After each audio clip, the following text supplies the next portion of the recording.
Hi, this is Steve again with my second video. Tonight I'm going to talk to you guys about exhibit baseball cards. For those of you who don't know much about the exhibit cards, they were produced from 1947 to 1966, and they were produced by the Exhibit Supply Company out of Chicago. They originally used to come in vending machines. You put money in almost like a gumball machine, and you'd get a couple these cards would come down. They're black and white. They're postcard size, and the backs are all blank on the older ones anyways. And the way you can tell some of from the newer ones to the older ones, newer ones being like the 1950s to 60s as opposed to the late 40s, is the older ones say made in the USA, and the newer ones will say printed in the USA, and that's usually down at the bottom of the card itself. So without further ado, we'll get to some of the cards I'm going to show you tonight. First Hall of Famer, the ones I'm going to show you are just Hall of Famers for tonight. It's Luke Appling. Great ball player back then. Like I said, they're black and white pictures. They're really nice quality, and I like them because, like I said, they're tough to come by, and I just enjoy anything that's old and vintage. Next up, we have George Kell, another great ball player. Next up will be Lou Boudreau, the guy who started the Boudreau shift on Ted Williams.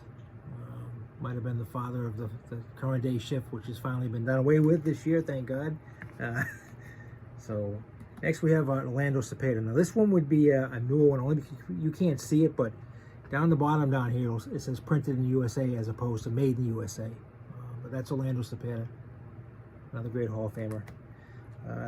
Big Johnny Mize.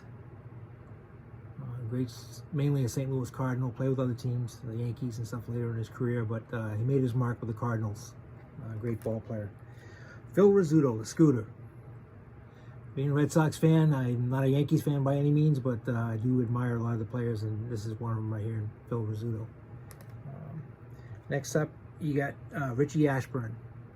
Great center fielder for the Philadelphia Phillies. Great defensively.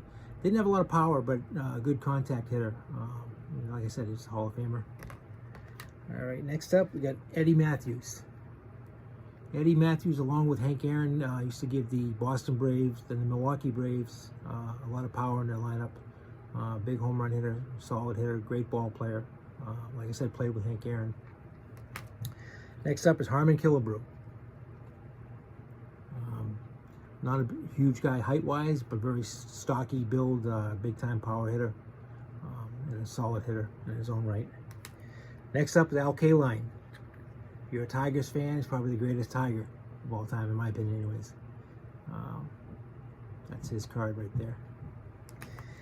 Then we have, next up, Nellie Fox from the Chicago White Sox.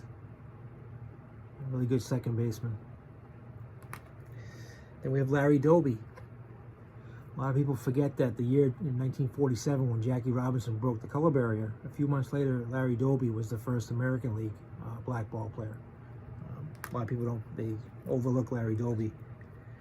Then you get Whitey Ford from the New York Yankees, the chairman of the board. Great pitcher during those dominant Yankee teams. Next up, we have Harold Pee Wee Reese from the Brooklyn Dodgers. Nice little shortstop, along with it was the Dodgers version of Phil Rizzuto. Good ball player though. All right, here's another Richie Ashburn, a little bit older one of him with the Phillies. You get Ralph Kiner. Had some pop in his bat. Good ball player too. Enos Country Slaughter from the St. Louis Cardinals. Met him on several occasions. I got a lot of things in this room signed by him. Enjoyed talking to him.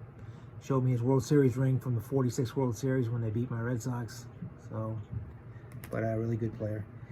And you got Hammer and Hank Aaron, who in my opinion is the true home run champion of all time. Next up, we got Stan the Man Musial, another great Cardinal player. Stan was the National League's version of Ted Williams. Great hitter. Which leads into Ted Williams, the Splendid Splinter, from my beloved Red Sox. A great hitter, probably the greatest hitter in the history of baseball. Not the greatest all-around player, but the greatest hitter.